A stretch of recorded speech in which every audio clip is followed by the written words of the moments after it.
Hello, everybody. Hello, Zarik. Hi. Great that you are with us. Thank you. Incredible personality. We spent a few days together now. I met him in Shanghai a few months ago. In June, yeah. In June, and now we are here in Düsseldorf, and we made a great experience together. We are working together, and of course, we want to introduce you a little bit. You had an incredible life, coming from Armenia, being brought up a little bit in Iran, and then you had to leave.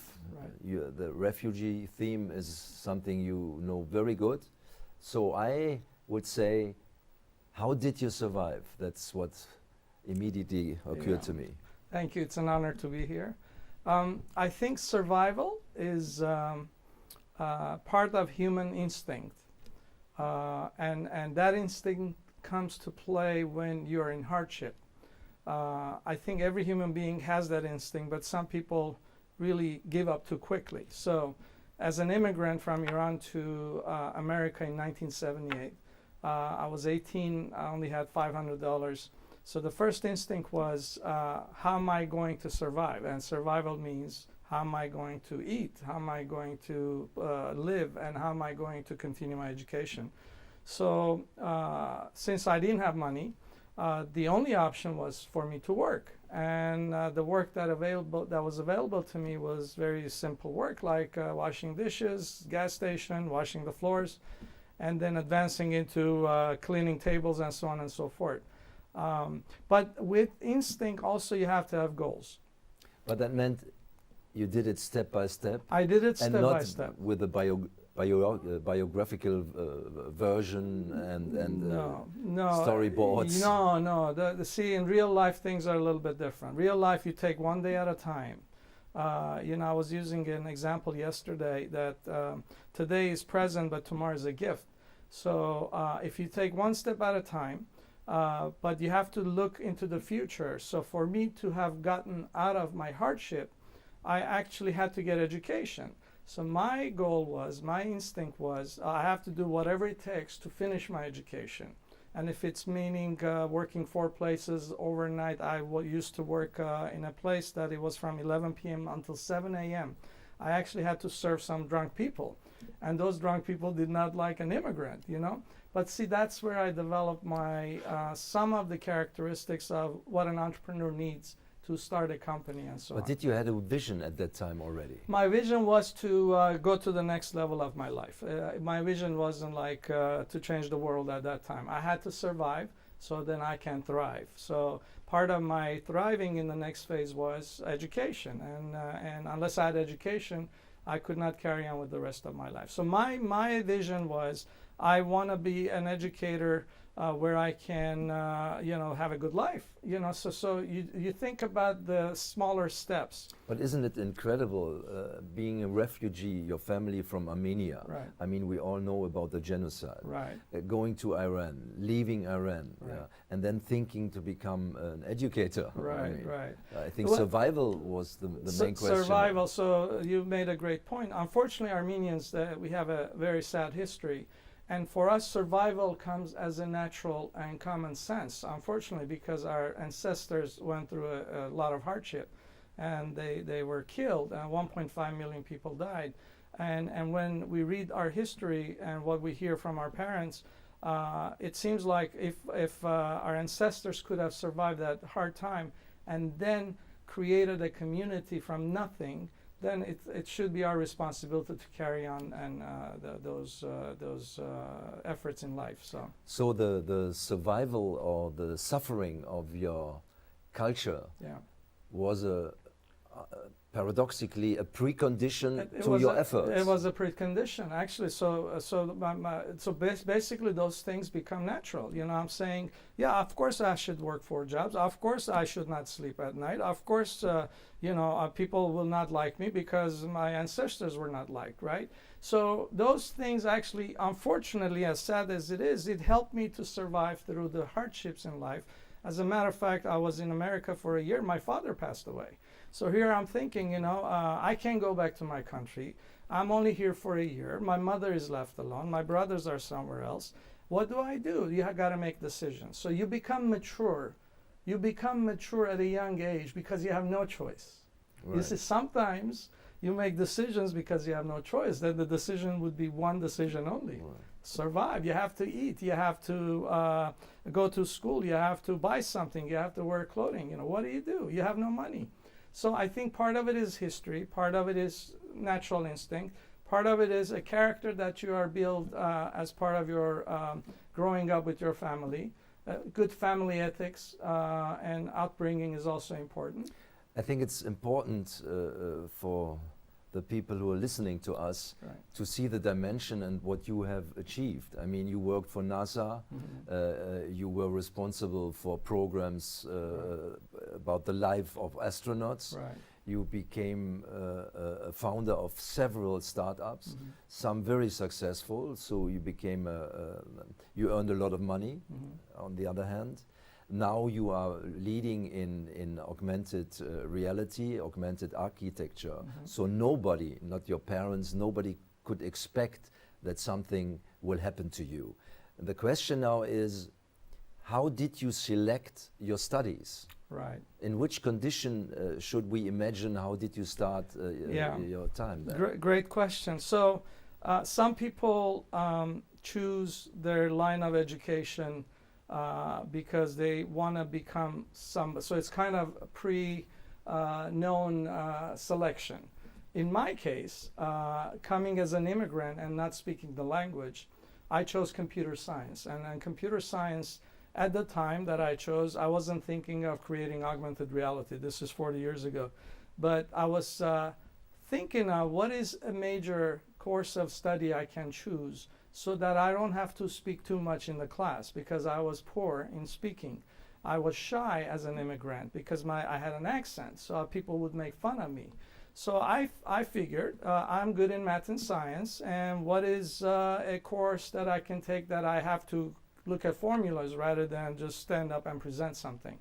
And computer science was the choice, which I'm glad that I made that choice. But isn't that incredible that somebody was choosing a future-oriented subject, Right. something at that time almost nobody knew anything about it, That's and you did it not because you were so wise, because you couldn't speak. I That couldn't was speak. the easiest access. That's correct. That's really incredible. Well, that's maybe luck, you know, that may be timing. You know, as my public speaking, I talk about timing being very important as an entrepreneur.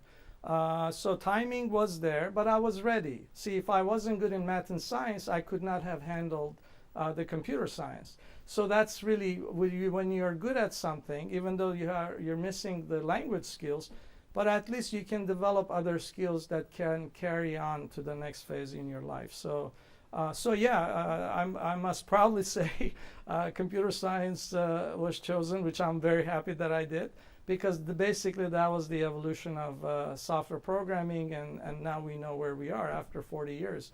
So I'm very happy to have chosen that because it changed my life. But did you think, particularly here in Germany or in Europe, we have slightly still a problem with digitization? Not many companies, we have great companies dealing with all over the world, Yeah. but many people in the average, Yeah. you know, because they are losing a perception of happiness, luck, economical Right. growth, but now they don't know what will happen. For them, it's totally confusing. Right. But you never knew, you never had something Yeah, that was very concrete. Well, so again, part of it is hardship. Part of it is I was so busy about learning something that I can finish, so I can go on to the next phase in my life. You know, it's always good to keep the balance. You know, I remember in those days when I was a computer science major, you know, I would be asked by people, where are you from? You know, what do you study? I would say computer science. But they would look at me by surprise saying, but you don't look like a computer scientist. You look like normal, you know? And I'm saying, why should a computer scientist be abnormal? You see, because I kept my humanity, I kept my humor, I kept my humbleness.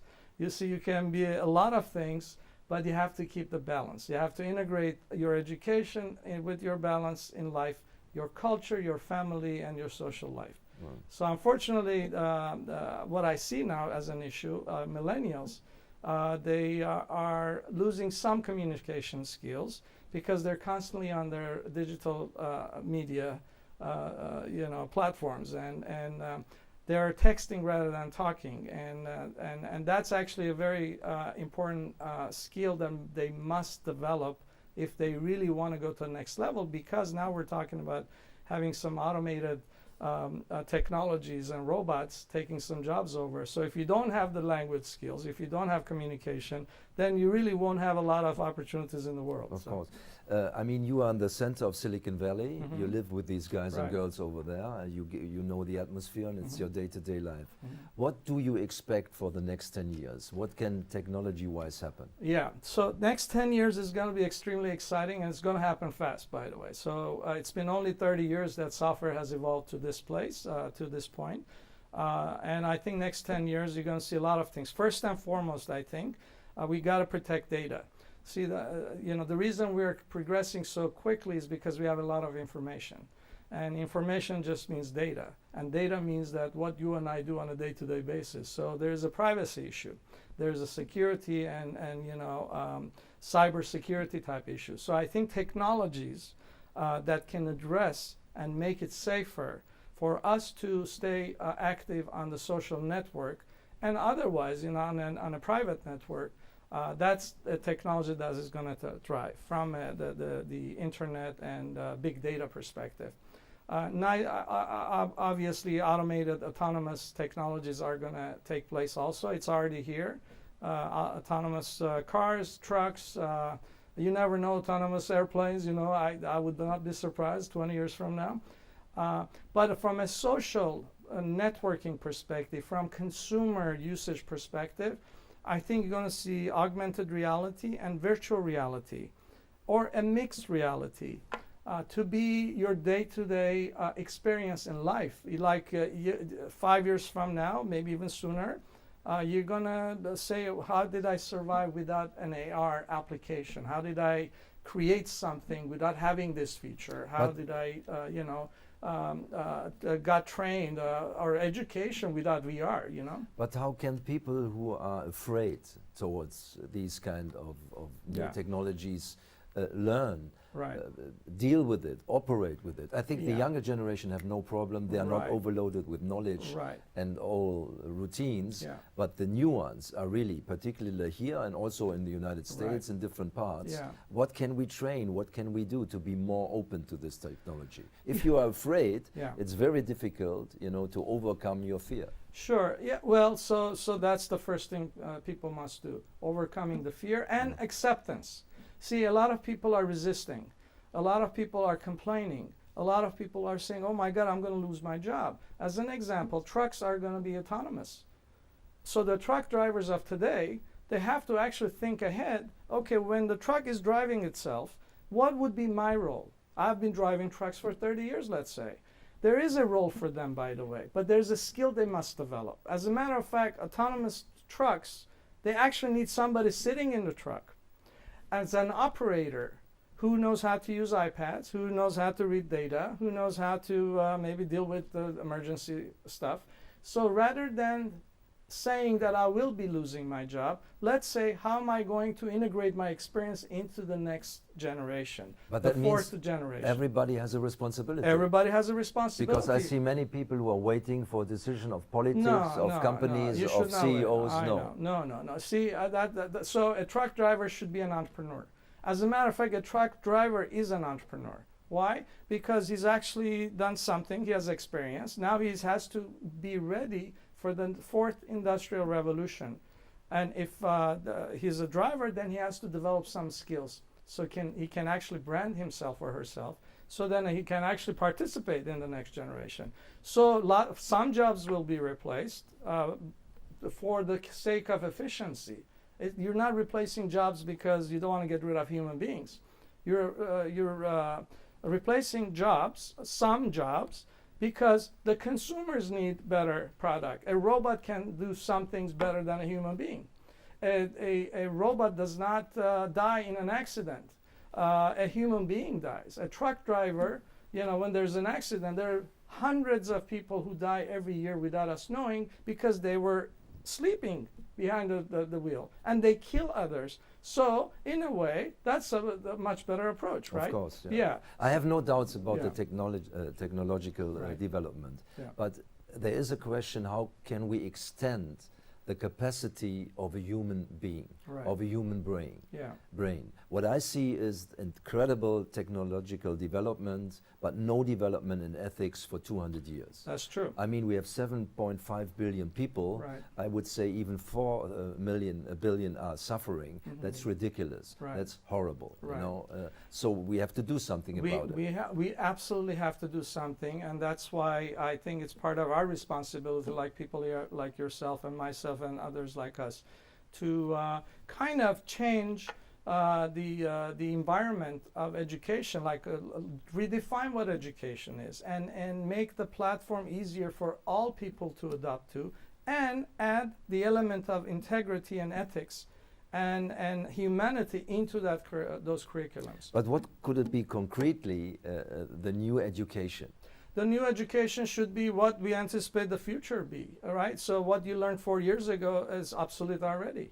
With the advancement of technology, you know, you just can't keep up with that. So education has to be redefined, not only for higher education, for elementary education. You see, kids, perhaps they should be learning things like programming. As an example, kids have to learn programming. Why? Because not to become a programmer, but to appreciate what computing is. What is it they're going to face with as they grow up? And if they have an interest to become a programmer, so be it, because that's the economy.